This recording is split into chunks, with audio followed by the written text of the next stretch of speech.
We all know that wins in roulette are never guaranteed, yet there is a method that tries to give as much control as possible by calculating the potential losses and gains, boosting the winning odds to 99.26%, with a system that allows you to profit even if losses outnumber wins. Which method am I talking about? The Labouchere. Today, we'll explain it in detail and demonstrate it practically, looking at the pros and cons. Welcome to Ninja Gamblers, the best place to learn how to beat casinos. Here, you can find the latest tips and strategies for roulette, blackjack, poker, slots, and much more. If you want to stay ahead of the game and maximize your chances of making big wins at the casino, make sure to subscribe to our channel and hit the notification bell. In the description of this video, you'll find links to our Instagram page and our Telegram channel. There, we share exclusive content that never makes it to YouTube. You'll also find a list of safe, licensed casinos we recommend in each country, along with a comparison of the free money bonuses they offer. Alright folks, after discussing the Martingale, Fibonacci and Labourchere, it's time to cover one of the 4 major roulette strategies, Labouchere, and we're diving into it right now. In a way, Labouchere is similar to Labourchere. It doesn't win as quickly as Fibonacci or Martingale, but like Labourchere, it's much less risky. It also relies on a concept similar to Labourchere's balance, but focuses much more on statistical and deterministic calculations, making it possible to come out ahead even if there are more losses than wins. But how can this be? Well, let me explain. First off, Labouchere works particularly well in French roulette, so today we'll be playing one of those, and as always, on a certified casino from the list. Otherwise, it's pointless as they could rig the games. What am I referring to with this list? Let's make it clear, especially for those new around here. Online, there's a plethora of unlicensed casinos that pose significant risks, potentially leading to legal and financial headaches. These casinos may operate illegally, be susceptible to scams, and offer rigged games that could result in financial losses. Often situated in tax havens, such establishments can vanish without a trace, leaving you with no way to reclaim your funds. So, which casinos are trustworthy? We've researched and put together a list of certified, licensed, and fair casinos for each country worldwide, including the UK, US, Canada, and many more. You can access this list via the link in the video's description and the first pinned comment. These casinos are secure, and they provide bonuses like complimentary cash or spins for newcomers. We have personally ensured that these casinos are free of rigged games, and we update this list daily as we verify new ones. For our viewers in the USA, the legality of online casinos varies from state to state. Some states only permit social casinos. In the link in the description, you can find the legal casinos for your state, or the top social casinos if you reside in a state where conventional online casinos are still not legal. Currently, I'm in Italy, playing at an Italian casino, so the game graphics you'll see are in Italian. However, the gameplay experience remains consistent whether you play in English, use dollars, euros, pounds, or any other language and currency. You can find the French roulette I'm going to play on the first and third casino in the list in the description for UK players, while you can find a similar one on the first social casino for US players, the second casino for Canada players, and the first casino for most other countries in the world. Before we dive into the practical application, let me briefly explain the theory behind it. The system was devised by Henry Labouchère himself, a Victorian English gentleman who, aside from being a politician and businessman, was a passionate gambler, so he developed this strategy to win at roulette. The strategy is based on pre-calculating everything and reverse engineering the desired outcome. You set a winning target for this bet, let's say $10, but it could be any amount and any currency. Now, divide this figure into units, low enough, but not too low. In my case, I can split it into 10 units of $1 each. Ideally, you want to divide the total into 10 to 20 units, so if you aim to win $200, divide it into no more than 20 units of $10 each. Once done, list each of these units on a piece of paper or in a note on your computer as shown. From there, you start playing, always betting the sum of the first and last numbers in our written sequence each time. In our example, we'll bet 1 plus 1, so we stake $2. If you win, you can mark off the outer numbers of your sequence, which in our case would be the 2 1s at the beginning and end of the sequence, leaving the remaining 8. If your next bet also wins, you erase the next 2 numbers, again the first and the last of what's left. However, if you lose, you add the number of the bet you just lost to the end of the sequence. For instance, if I just bet 2 and lost, I add 2 to the end of the sequence. The next bet will be the sum of the new outer numbers, now 2 plus 1, so we'll wager 3.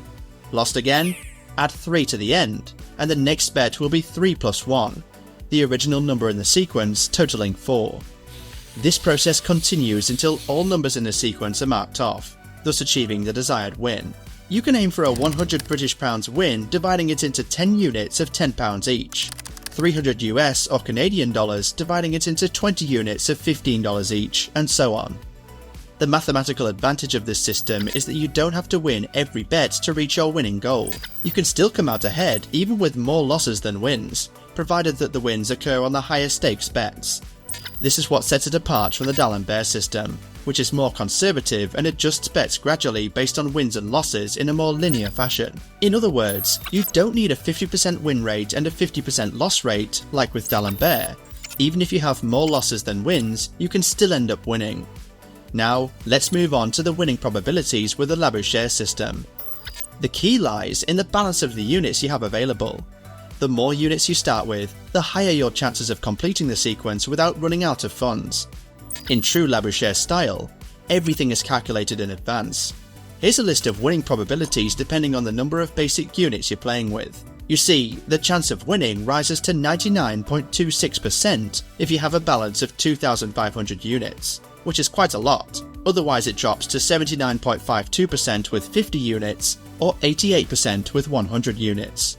Everyone can decide how much they want to increase their chance of winning, knowing, of course, that it will never reach 100%. So, even if you play with 2,500 units, there's a chance of going bust, so everyone chooses as they wish. Okay, enough talk. Let's start trying it out in practice. Remember, I will play in euros, but it can be done in any currency. Here we are. As I mentioned, I'm at the French roulette of the first casino on the list. I've put in 100 euros and will be using €1 units. Today, we'll keep it simple, so I'll aim for a €20 result, and I'll divide it into 20 units of €1 each. We'll write them down here on this notepad on my computer, and you'll see I'll often switch screens back to this. As you can see, I've written a sequence of 1 repeated 20 times, and so we start by adding the first and last number. So we bet 2. Let's do a dummy spin first, which is always good. Black comes up, and we bet on the opposite, so €2 on red. Okay, we lost that round. So what do? We go back to our note and add to the end of the sequence what we just lost, which in this case, I add 2. Now, as always, we'll bet the sum of the first and last number in the sequence, and so we bet 3. Lost again. Thus, we add 3, the money just lost, to the end of the sequence. Now we'll bet again the sum of the first and last number in the sequence, which in my case means €4. Blast, lost again. This roulette is being tricky, so we write €4 at the end, and we bet 4 plus 1, thus 5. Okay, here comes 0, and now we see why Labouchere works well on French roulette. The French pay out half on 0, so instead of losing everything, we win half of what we bet. In this case, what do? We add the lost money, thus €2.50, instead of all 5, to the end of our sequence. So the advantage of playing on a French is this. Okay, now we add €2.50 with €1, and we bet €3.50. 1. So when you win, you go to the sheet and erase the first and last number in the sequence, those just played. Now we bet the sum of the first and last remaining numbers, which total €5. 1 again. Good. Then we also remove these 2 numbers, and bet the first and last remaining. So 3 plus 1, 4 total.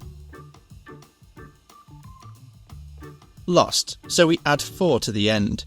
Now we bet 4 plus 1.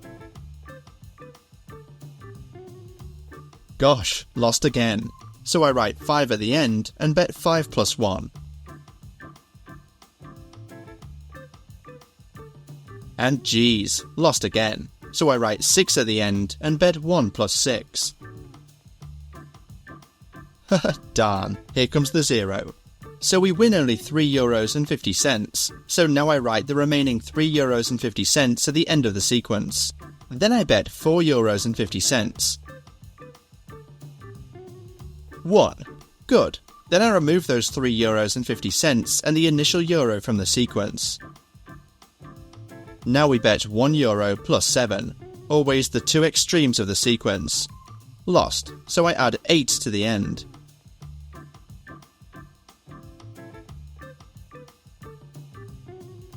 Blast. This round is quite nasty. It's a great way to see Labouchere in action when facing significant losses. Like with D'Alembert, we don't make huge exponential doublings because here we're playing a longer game, not winning on every spin, but moving forward toward our goal.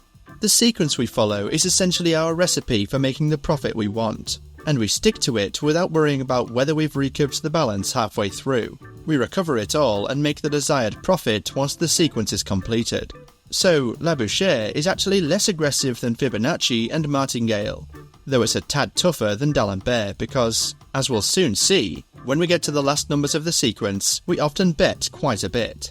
Nothing compared to the doublings of Martingale, but still more than D'Alembert, where you always oscillate with plus or minus 1.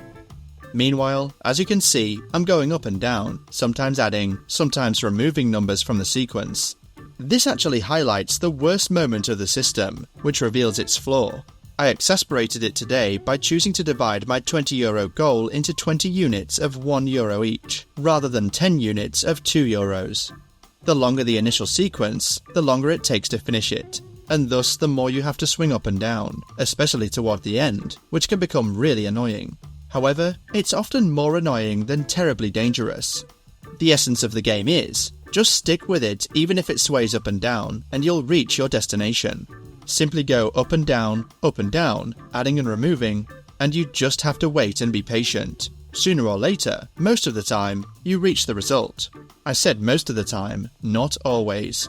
Remember the little chart I showed you at the start of the video that showed the winning percentages depending on how many units you have in your balance? Well, that exactly shows the mathematical percentage of reaching the preset result, depending on how many units you have in balance.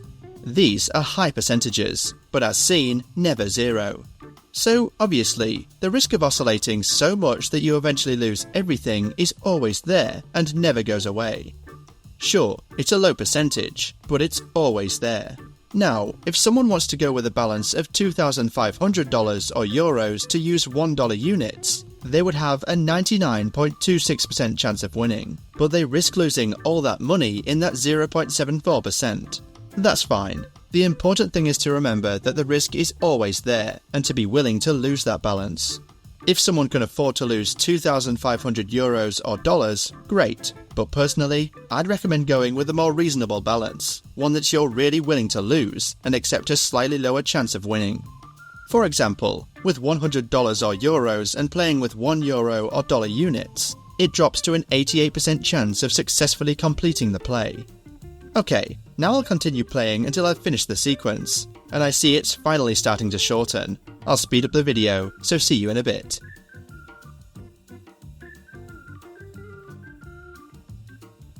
Alright guys, we're almost there. Only 4 numbers left in the sequence. 1, 1, 1 and 2. And we've won again, so now we remove the two extremes, and we're left with just 2 ones, which we bet together immediately. Lost. So we add 2 to the sequence, which now instead of being eliminated, has 2 1s and a 2. We bet 1 plus 2, 1. So now there's just 1 number left. The last one, and then we're done folks. Fingers crossed. And there's our winning one. Amazing! So as you can see, I've reached the designated goal. 20 euros in profit, which is equivalent to around $21 US or 17 British pounds. It took me just under 9 minutes in total, so that means that with this winning rate, I'd be winning $140 US an hour, or 110 British pounds. So, as you could see, it's a much longer and slower process to win compared to a Martingale, where just a few spins were enough to make that 20 euros. However, unlike Martingale, here we are much safer without big doublings. and we can potentially go on for dozens and dozens of negative sequences. Unlike D'Alembert though, this method is a bit less conservative and the risk is a bit higher, but the advantage of Labouchere over D'Alembert is that with Labouchere, everything is calculated in more detail, so if one wants to make a play and reach a point where they've either won or lost and exits, but wants to have more than an 80% chance, sometimes more than 95%, of leaving with the desired win, then this method is perfect, keeping in mind the usual risks, which unfortunately never disappear. So let me know what you think of this strategy in the comments. I tried to respond to everyone. I'll be doing many more versions of Labouchere, so make sure to subscribe to the channel so you don't miss out. I look forward to seeing you in the next video. See you soon, ninjas.